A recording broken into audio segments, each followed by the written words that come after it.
Hello मेरे प्यारे दोस्तों, मेरे प्यारे साथियों। आज जैसे कि स्क्रीन पे आप देख रहे हो और आपने थंबनेल में ऑलरेडी देख लिया होगा कि हम लोग जो प्रश्न लेने वाले हैं ना, वो ह्यूमन फिजियोलॉजी यानी मानव के शरीर शारीरिक क्रियात्मक या मानव का जो फिजिकली बॉन्डिंग होता है, हमारे शरीर का हर एक अंग किस तरीके से काम करता है और हर एक अंग कितना महत्वपूर्ण है, इसके बेस पे क्वेश्चन आज मैंने आपको 50 वस्तुनिष्ठ प्रश्न दिए हैं।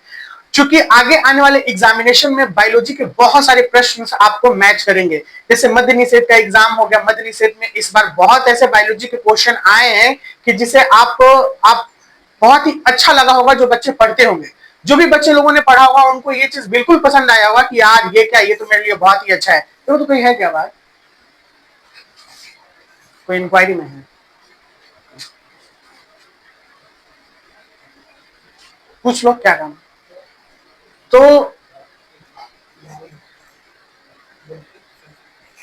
आपसे बेटा, तो आपको ये बिल्कुल पता चलेगा कि आज का ये क्वेश्चंस, आज की ये बेहतरीन चीजें आपको बहुत ही फायदा पहुंचाएंगी। ये बेहतरीन चीजें क्या है? ये ह्यूमन फिजियोलॉजी से 51 लाइनर क्वेश्चंस मैंने लिए हैं और ये 51 लाइनर क्वेश्चंस जो हैं, ये आपके एग्जाम में, हर एक एग्जाम में, चाहे वो कोई भी कॉम्पिटिटिव प्रतियोगिता के, आप छोटे से छोटे और बड़े से बड़े एग्जाम में बैठ जाइए, बीपीएससी तक के क्वेश्चंस लेवल पे इसमें मैच करेंगे आपको और बातें पता चलेंगी। So what is the basic, चलिए स्टार्ट करते हैं बिना देर किए हुए क्वेश्चंस को, और आपको बखूबी पता चलने लगेगा कि अच्छा सर ये क्या है। ये इंग्लिश में है और इसको हिंदी वर्जन करके मैं इंग्लिश हिंदी दोनों में आपको समझाऊंगा। What is the basic functional unit of human body.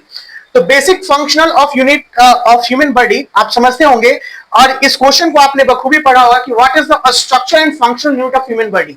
Human body का, मानव शरीर का क्रियात्मक और संरचनात्मक इकाई कौन सा है? तो ये हमारा कोशिका होता है। क्या होता है? कोशिका। इसलिए इसका आंसर क्या है? सेल है। क्या है बच्चे लोग? Cell. What is the basic functional यानी आधारीय क्रियात्मक, जो हम लोग पढ़ते हैं आधारीय क्रियात्मक हमारे शरीर का, ह्यूमन बॉडी का कौन है? तो वो सेल है, क्योंकि सेल से ही हमारा टिश्यू बनता है, टिश्यू से ही हमारा ऑर्गन बनता है, ऑर्गन से हमारा ऑर्गन सिस्टम बनता है, और ऑर्गन सिस्टम से फाइनली एक बॉडी, या फिर हम लोग इसे ऑर्गेनिज्म का नाम देते हैं। कोई भी एक जीव बनता है। तो ऑर्गेनिज्म तो इस बड़ी लेवल पे हो गया, एक बिग लेवल पे ऑर्गेनिज्म बन गया, लेकिन सबसे स्मॉलेस्ट लेवल पे जो आता है वो सेल आता है, यानी कोशिका आता है। आपने जैसे देखा what is the basic functional unit of human body, ये सेल पढ़ लेना है। हमारे शरीर का संरचनात्मक और क्रियात्मक इकाई कौन सा है? वो है कोशिका। ये हिंदी में हो गया। How many bones are there in adult human body. कई बार ये प्रश्न किए गए हैं। एकदम समझिए कि ये ऐसा प्रश्न है कि जो आपको दिमाग में बैठा लेना है। हमारे मानव शरीर में कौन? अडल्ट। अडल्ट का मतलब क्या होता है? वयस्क। अडल्ट का मतलब वयस्क। वयस्क मानव शरीर में कितनी हड्डियां पाई जाती हैं? आप लोग सभी को पता होगा सर, 206 हड्डियां पाई जाती हैं। और अब मैं यहां से एक प्रश्न और करता हूं कि बच्चे में कितनी हड्डियां पाई जाती हैं? तो थोड़ा सा आप लोग कंफ्यूज हो जाइएगा। बच्चे में लगभग 300 प्लस हड्डियां पाई जाती हैं। ये आपका ऑप्शन यही रहेगा, 300 प्लस या 300। तो अगर एमसीक्यू में, वस्तुनिष्ठ प्रश्न में 300 जहां पे आ गया और बच्चे में हड्डियां पूछ रहे, तो आप 300 मार दीजिएगा, और मानव वयस्क में 206। Which is the longest bone in the human body. मानव शरीर में सबसे लंबा, लॉन्गेस्ट बोन मतलब सबसे लंबा हड्डी कौन सा होता है? सबसे लंबा हड्डी। तो पहले आप ये जांग को देख लीजिए, ये जांग है, और ये जांग में सबसे लंबे हड्डी का नाम फीमर है। क्या नाम है? फीमर। इसको याद कर लीजिएगा। जांग की हड्डी हिंदी में भी बोला जा सकता है, लेकिन अगर आपको फीमर दे दिया, ठीक है ना, स्टेपल दे दिया, फिर उसके बाद मेटाकार्पल दे दिया, ये सब नाम कंफ्यूज करता है, क्योंकि ये जैव वैज्ञानिक नाम है, जीव विज्ञान से जुड़े हुए नाम है, तो थोड़ा कंफ्यूज करेगा। तो आप फीमर याद रखिएगा। फीमर। क्या नाम याद रखिएगा? फीमर। बच्चे लोग क्या नाम याद रखना है? Femur. Which type of joint allow movement in all direction. किस प्रकार का जोड़ सभी डायरेक्शन में, यानी सभी दिशाओं में मुड़ने के लायक होता है? यानी हमारे शरीर में जो है, क्या गर्दन वाला सभी दिशाओं में मुड़ता है क्या? नहीं सर, ये तो सभी दिशाओं में नहीं मुड़ता है। क्या हम कमर को सभी दिशाओं में मोड़ सकते हैं क्या? सर नहीं सर, ये इतना ही पे रुक गया। इस पर ये वाला देखिए, ठीक है ना, ये वाला क्या सभी दिशाओं में मुड़ रहा है? ठीक है। तो जब बॉल, एक बॉल जो होता है, गेंद, ये गेंद कहीं पे भी लुढ़का दीजिएगा, कहीं पे भी चला जाएगा। तो इसीलिए ऐसा ज्वाइंट जो बॉल और सॉकेट ज्वाइंट के रूप में होगा, वो सभी दिशाओं में घूमेगा। तो इसे हम लोग बॉल और सॉकेट ज्वाइंट का नाम देंगे। अगले प्रश्न पे आते हैं, अगला एमसीक्यू। अगर आपको कोई भी परेशानी हो कमेंट बॉक्स में पूछ सकते हैं बच्चे लोग, कमेंट बॉक्स में मुझसे पूछ सकते हैं। प्रश्न है अगला, how many chamber are there in human heart. बहुत बढ़िया प्रश्न है। ये मानव के हृदय से, मछली के हृदय से, मछली को हम लोग पीसेस बोलते हैं या जलीय जीव, एम्फीबियन जिसे हम लोग उभयचर कहते हैं, रेप्टिलियन जिसे हम लोग सरीसृप कहते हैं। तो इन इस तरीके से हिंदी में नाम आएगा और उनमें पूछेगा कि कितने भागों में उनका हृदय बटा होता है। तो मानव का हृदय 4 भागों में बटा होता है, मानव का हृदय 4 भागों में बटा होता है। मछली का हृदय 2 भागों में बटा होता है, ठीक है। फिर उभयचर का हृदय 3 भागों में बटा होता है। ये सब नाम याद रख लीजिएगा। हालांकि पूछ रहा है मानव का, तो मानव का कितने भागों में, 4 भागों में। थोड़ा सा 5 मिनट का हमको ब्रेक दीजिए, मैं बस आता हूं, तब तक आप देखिए। क्या बच्चा?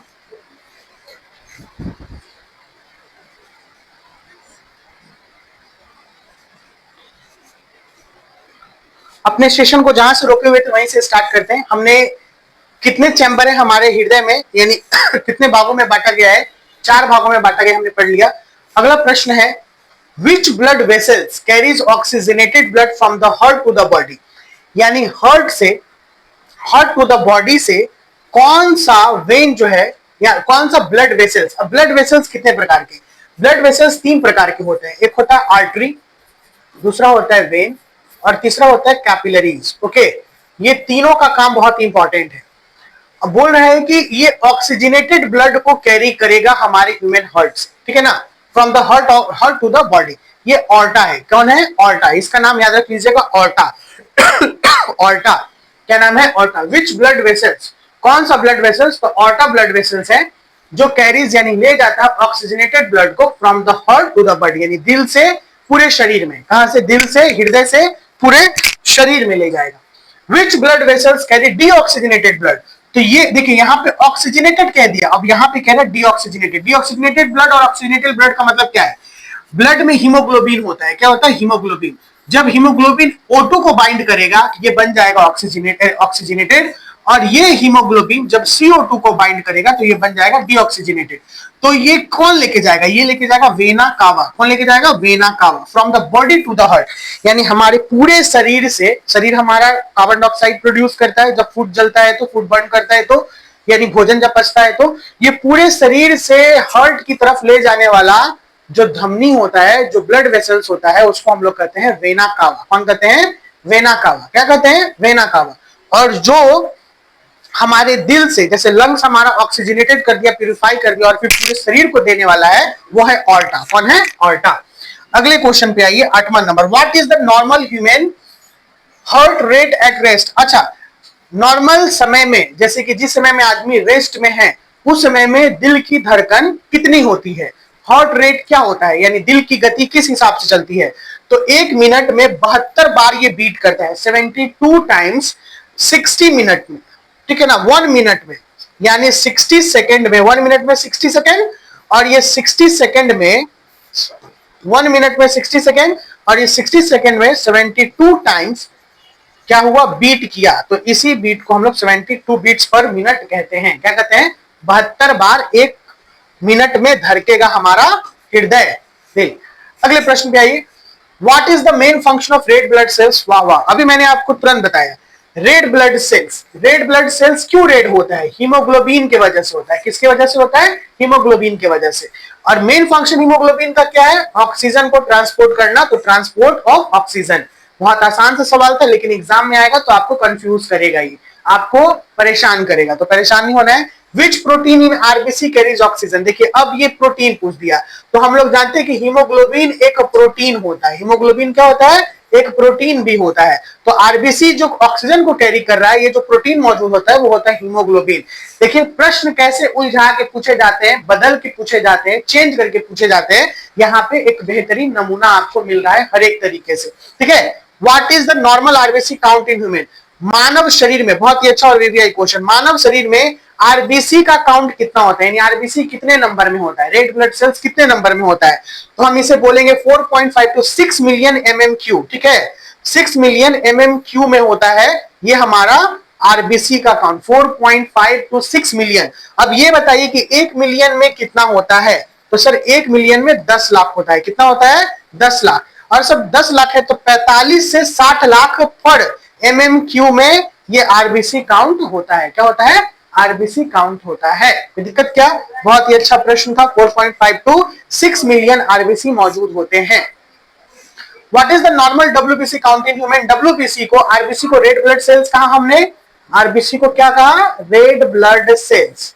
जबकि डब्ल्यूबीसी को हम लोगों ने क्या कहना है? व्हाइट ब्लड सेल, डब्ल्यूबीसी को। और WBC soldier of the body भी कहते हैं इसे लोग, soldier of the body. Body का ये सोल्जर होता है, यानी सैनिक। ये हमें बीमारियों से बचाता है। और इसका डब्ल्यूबीसी का काउंट इससे बहुत कम होता है। देख लीजिए, ये 4000 से 11000 ही मिलीमीटर क्यू है ये। ओके, समझ में आया? ये 4000 से 11000 MMQ जो है ये आपका, यहाँ 4.5 to 6 बिलियन MMQ है आरबीसी। लेकिन डब्ल्यूबीसी का काउंट बहुत कम होता है, 4000 से 11000 MMQ है आपका इसका count. What is the main function of platelets? Platelets का मेन फंक्शन क्या है? प्लेटलेट्स का मेन फंक्शन है ब्लड क्लॉटिंग। ब्लड क्लॉटिंग को हिंदी में हम लोग कहते हैं थक्का जमना। क्या जमना? थक्का जमना। और किसका थक्का जमना? ब्लड का मतलब क्या होता है? रक्त का। रक्त का थक्का जमने के लिए प्लेटलेट्स का होना रक्त में बहुत जरूरी है। अगर प्लेटलेट्स नहीं होगा तो रक्त का थक्का नहीं जमेगा और वो फेटल केस बन सकता है। यानी अगर कोई व्यक्ति में प्लेटलेट्स नहीं जम रहा है, प्लेटलेट्स की संख्या कम है या प्लेटलेट्स फॉर्म नहीं हो रहा है, तो उसको इंजरीज के ऊपर सारे ब्लड्स निकलने की संभावनाएं हो जाती हैं। तो मेन फंक्शन प्लेटलेट्स का है ब्लड क्लॉटिंग। क्या है? Blood clotting. अगले प्रश्न पे आते हैं। कहता है which blood group is called the universal donor? Universal donor का मतलब होता है कि ये रक्तदाता बनेगा। ठीक, क्या बनेगा? रक्तदाता। यूनिवर्सल का मतलब वैश्विक। ठीक है ना? या पूरे तरीके से ये केवल दे सकता है, ब्लड को दे सकता है, ले नहीं सकता है। डोनर का मतलब होता है देने वाला, और केवल दे ही, ये ले नहीं। तो ये हो जाता है O negative. O negative blood group is the universal donor. O negative blood group is the universal donor. और इसी के रूप में उल्टा क्वेश्चन आ जाएगा कि यूनिवर्सल रेसिपिएंट कौन है? यानी ग्राता। यानी यहाँ दाता हो गया और ये ग्राता हो गया। ग्राता का मतलब रिसिप्ट करने वाला, लेने वाला। तो ये लेने वाला है ए बी पॉजिटिव। ये सभी से क्या ब्लड को ले सकता है, लेकिन दे किसी को नहीं सकता है। और ओ वाला जो है दे सबको सकता है, लेकिन लेगा केवल इसी से। इसीलिए ओ नेगेटिव ब्लड ग्रुप को बहुत रेयर ब्लड ग्रुप माना जाता है। क्या माना जाता है? बहुत रेयर ब्लड ग्रुप, दुर्लभ। इसीलिए जो व्यक्ति ओ नेगेटिव का होता है उन्हें थोड़ा अच्छे ढंग से रखा जाता है, ताकि उनको कोई बीमारी ना हो ब्लड से रिलेटेड, या फिर उनका रक्त जो हो वो यूं ही बह ना जाए, बर्बाद ना हो जाए। एक समय में अगर ओ ब्लड ग्रुप का जरूरत पड़ता है तो खोजना मुश्किल हो जाता है, और इसको डिमांड अगर बढ़ जाए तो करोड़ों करोड़ रुपया में इस ब्लड ग्रुप को बेचा जाता है। जब जरूरत पड़ता है तब, अगर नहीं मिलता है तब। ऐसी ऐसी सिचुएशंस। लेकिन मैं इस पे ये टिप्पणी नहीं करूंगा कि रियली करोड़ रुपया में, लेकिन बताइए कि जो चीज बहुत दुर्लभ है और उसकी बहुत ज्यादा जरूरत है, तो कोई अमीर इंसान वो करोड़ रुपया भी उसके लिए बहुत कम पड़ेगा उस चीज को खरीदने के लिए। कोई भी व्यक्ति उसे खरीद सकता है। जैसे हमारे शरीर का सभी अंग बहुत दुर्लभ है, जैसे किडनी, या फिर अब जैसे इन्हीं का हम बात कर लेते हैं। ओ नेगेटिव ब्लड ग्रुप के कोई व्यक्ति हैं, उनका कोई ऑर्गन अगर काम नहीं कर रहा है, या फिर डिसफंक्शनिंग हो गया, या फिर वो ऑर्गन का ट्रांसप्लांट कराने की बारी आएगी, तो क्या आप ये समझ सकते हैं कि ये दूसरे का ऑर्गन दे सकता है? दूसरे कोई का ऑर्गन इसको मिल जाएगा? नहीं, क्योंकि ओ नेगेटिव ब्लड ग्रुप वो शरीर के हर एक ऑर्गन्स को O negative blood group provide कर रहा है, और ओ नेगेटिव ब्लड ग्रुप की वजह से ही उसके ऑर्गन का संचालन हो रहा है। क्योंकि जो ब्लड होता है, blood is a life line of our body, क्योंकि ये ऑक्सीजन प्रोवाइड करता है सभी सेल्स को। तो हमारे सेल्स ऑर्गन भी तो हो जाएंगे ना। मैंने अभी थोड़े पहले ही बताया था आपको कि हमारे शरीर के सेल से ही टिश्यू बनता है, और टिश्यू से ही ऑर्गन बनता है। तो हमारे शरीर का एक सेल हमारा ब्लड भी है। तो ब्लड है, तो अगर ओ नेगेटिव वाले ऑर्गेनिज्म को, जो जीव है, जो ह्यूमन बीइंग है, उसको फिर दूसरा ब्लड ग्रुप चढ़ा दे तो उसका ऑर्गन फंक्शन करने लगेगा? नहीं सर, बिल्कुल नहीं। इसीलिए ये थोड़ा मुश्किल है, इनको ऑर्गन ट्रांसप्लांट नहीं किया जाता है। जो ये होंगे उन्हीं से ऑर्गन ले सकते हैं। Which blood group is called universal recipient? AB positive मैंने बता दिया। ये क्वेश्चन कई बार किए हुए हैं। ये question blood pressure in human, ये समझिए कि लॉलीपॉप क्वेश्चन है। यानी जिस तरीके से पवन सिंह का गाना लॉलीपॉप वायरल हुआ था, सभी कोई को पसंद आया, उसी तरीके से एग्जामिनर को जो कॉम्पिटिटिव एग्जामिनर है इसे ये क्वेश्चन बायोलॉजी का बहुत पसंद है, यानी पूरे रूप से वायरल है। मैंने कई बार बीपीएससी के एग्जामिनेशन में या फिर अदर एग्जामिनेशन में इस क्वेश्चन को यूं ही देखा है हंसते खेलते, और ये बहुत डरावना होता है जो इसे नहीं पढ़ते हैं। हालांकि बीपी सभी कोई को पता है, BP is represent blood pressure, okay, यानी रक्त का दबाव। ये 120/80 mmHg होता है, 120/80 mmHg होता है, 120/80 mmHg होता है। फिर से मैं एक बार बोलूंगा, 120/80 mmHg, याद कर लीजिएगा इसे, क्या है 120/80 mmHg। एग्जामिनर अगर इसको लॉलीपॉप है तो कहिएगा ये लॉलीपॉप हम चूस लेंगे, ठीक है ना, दाना हम मिलीमीटर हाइग्रोमीटर होता है, ठीक है ना, ये करके इसका ये mmHg जो होता है, ठीक है, 120/80 mmHg इसका क्या होता है, ब्लड प्रेशर का नाम होता है। अब 120/80 इसमें दो होते हैं, एक सिस्टोल होता है, एक डायस्टोल होता है। ऊपर वाले पार्ट को सिस्टोल कहते हैं, नीचे वाले पार्ट को डायस्टोल कहते हैं, याद रखिएगा। मिलीमीटर ऑफ मरकरी होता है, Hg स्टैंड फॉर मरकरी, ठीक है, Hg स्टैंड फॉर मरकरी होता है, मिलीमीटर ऑफ मरकरी। तो ये mmHg stand for millimetre mercury, और ये ब्लड प्रेशर को देखता है। तो आप एक चीज बहुत गौर कीजिएगा, बहुत आसानी से समझ में आ जाएगा, वहां पे बहुत आसानी से समझ में आ जाएगा कि जब हमारा ब्लड प्रेशर को नापा जाता है तो वहां पे एक मरकरी का लेवल रीड होता है, ऊपर की तरफ जाता है, यानी मरकरी एक ऐसा मेटल है। चलिए यहां से एक प्रश्न और निकला हमारा कि हमारे रूम टेम्परेचर पे वैसा कौन सा मेटल है कि जो कि लिक्विड के फॉर्म में होता है, वो है मरकरी। कौन है? मरकरी। तो जब ब्लड प्रेशर नापा जाता है तो उसमें मरकरी के चीज, या फिर आप जब थर्मोमीटर में देखिएगा, एनी थर्मोमीटर में वहां पे मरकरी रखा हुआ रहता है। चाहे आपको बुखार लग जाए, फीवर हो जाए, तो फीवर में आपको मरकरी के इस्तेमाल होता है, वो मरकरी लेवल ही राइज होता है, हीट होने पे वो फैलता है। उसी तरीके से बीपी का है ये केस। बाबू पर्दा इसे सटा दो होने वाला, तो ये है। अब आगे आइए अगले क्वेश्चन पे, which part of the brain maintains balance posture. बहुत बढ़िया क्वेश्चन है। बैलेंस पोस्चर को मेंटेन करने वाला ब्रेन का कौन सा पार्ट है? तो बैलेंस का मतलब होता है कि हम लोग बैलेंस बनाए, जैसे कुछ गिर रहा है, पेन गिर रहा है, ये सब। तो बैलेंस यानी कोऑर्डिनेशन बनाने के लिए हमारा ब्रेन का सेरिबेलम, कौन हिस्सा? सेरिबेलम हिस्सा बहुत ही मदद करता है। हमारे बैलेंस को कौन सा हिस्सा मदद करेगा? ब्रेन का कौन सा part? Cerebellum. Which part of the brain controls involuntary action. Involuntary action जो हमारे माइंड के कंट्रोल में नहीं हो, वो ब्रेन का कौन सा पार्ट उसे कंट्रोल करता है? ये करता है मेडुला ऑब्लंगाटा। क्या करता है? Medulla oblongata. याद रखिएगा, हमारे बैलेंस पोस्चर को कौन मेंटेन कर रहा है? ब्रेन का पार्ट सेरिबेलम। हमारे कंट्रोल इन्वॉल्वेंट्री मसल्स पे इन्वॉल्वेंट्री एक्शंस को कौन कंट्रोल कर रहा है? Medulla oblongata. और न्यूरॉन का फंक्शन क्या है? What is the function of neuron? तो न्यूरॉन से भी प्रश्न करते हैं कि ये फंक्शनल यूनिट ऑफ ब्रेन है, functional unit of nervous system. क्या है? Nervous system. नर्वस सिस्टम का फंक्शनल यूनिट कौन है? न्यूरॉन।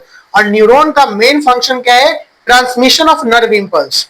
नर्व इंपल्स यानी जो ब्रेन से करंट निकलते हुए पूरे शरीर में दौड़ता है और हमें मैसेजेस कन्वेइंग का काम करता है, यानी पहुंचाने का, लाने का, ये इसी का काम है। ठीक है, नर्व इंपल्स का काम है। तो ये मेन फंक्शन न्यूरॉन का क्या हो जाएगा? Nerve impulse. क्या हो जाएगा? Nerve impulse. Come to the next, what is the gap between the two neuron. बहुत ही अच्छा क्वेश्चन, कई बार पूछे हुए हैं। दो न्यूरॉन के बीच में उसके गैप को हम लोग क्या कहते हैं? उसको गैप को हम लोग सिनैप्स कहते हैं। क्या कहते हैं? सिनैप्स। इसके गैप को सिनैप्स कहा जाता है। विच part of I contain light sensitive sales. हमारे आंख का कौन सा भाग प्रकाश, ठीक है ना, संश्लेषित या प्रकाश से लाइट सेंसिटिव होता है? तो ये होता है रेटिना। कौन होता है? रेटिना। कौन होता है सर? रेटिना होता है। कौन होता है? Retina. Which part of the eye contain light sensitive cell, यानी जो लाइट से लाइट पे सेंसेशन मिलने लगे, वो कौन सा पार्ट होता है? वो होता है रेटिना। कौन होता है? रेटिना। आगे आइए, what is the focusing part of eye. Eye का फोकसिंग पार्ट कौन होता है? सर लेंस होगा। फोकसिंग पार्ट कौन होगा? Lens. Which muscles control the size of the pupil. Pupil यानी बीच का जो काला वाला भाग होता है, वो कौन सा मसल्स कंट्रोल करता है पिपिल को? आइरिस। क्या होता है? आइरिस। ठीक है ना, आइरिस कंट्रोल करता है। What is the normal range of human body. Human body का नॉर्मल रेंज क्या है? यानी टेम्परेचर 36 से 37 डिग्री के बीच में, यानी 36.5 से 37.5 डिग्री के बीच में नॉर्मल रेंज होता है। शरीर वेरी होता है, जैसे धूप है अभी, तो धूप है तो धूप से ही देखिए आपका शरीर का टेम्परेचर लगभग बढ़ा हुआ रहेगा। लेकिन नॉर्मल में भी आप रहिएगा बैठे हुए तो शरीर का टेम्परेचर आपका 36.5 या 36 डिग्री सेंटीग्रेड तक होता है। अगले क्वेश्चन पे आते हैं। अगला क्वेश्चन, हमारे शरीर का नॉर्मल रेंज क्या है? 36.5 to 37 degree centigrade. Which hormone is known as the stress hormone? किस हार्मोन को स्ट्रेस हार्मोन के रूप में जानते हैं? किस हार्मोन को स्ट्रेस हार्मोन? स्ट्रेस का मतलब होता है दबाव वाला। एड्रेनलिन हार्मोन को हम लोग जानते होंगे। किसे जानते होंगे? Adrenaline hormone. किसे? एड्रेनलिन हार्मोन को हम लोग स्ट्रेस हार्मोन के रूप में जानते हैं। ठीक है, जब हम दबाव में होते हैं, परेशान होते हैं, तो हमारा ये हार्मोन एड्रेनलिन रिलीज होता है। किससे रिलीज होता है सर? किससे रिलीज होता है सर? एड्रीनल ग्लैंड से रिलीज होता है। किससे रिलीज होता है? Adrenal gland. सर ये एड्रीनल ग्लैंड कहां पे पाया जाता है? शरीर के किस हिस्से में होता है और किसके पास होता है? ये किडनी के पास होता है। किसके पास होता है? किडनी के पास होता है। किडनी के ऊपर वाले पार्ट में एड्रीनल ग्लैंड पाया जाता है और एड्रीनल ग्लैंड एड्रेनलिन हार्मोन को रिलीज करता है, जो कि स्ट्रेस हार्मोन को रेगुलेट करता है। किसको रेगुलेट करता है? स्ट्रेस हार्मोन को रेगुलेट करता है। ठीक है, इसे फाइटिंग हार्मोन के रूप में हम लोग जानते हैं। एक्शन और फाइटिंग, अगर कहीं पे कुछ दुर्घटना वाला केस हो जाए, आग लग जाए, तो आपको एड्रेनलिन हार्मोन ही एक्शन देता है और स्टेमिना देता है और पावर देता है कि आप छत्ते पर से भी कूद जाएगा। इसे छत्ता पर से देखिए तो लगेगा कि डर है। देखो बोतल गिर जाता है तो सब चूहा मियां डर जाता है, ठीक है ना। लेकिन उस डर को जीतने के लिए एड्रेनलिन हार्मोन बहुत ही इंपॉर्टेंट होता है, जो फाइटिंग करता है किसी भी चीजों से। डर को जीतने में, डर के आगे जीत है, और उस डर के आगे पहुंचाने वाला कौन हार्मोन? एड्रेनलिन हार्मोन है। ठीक है।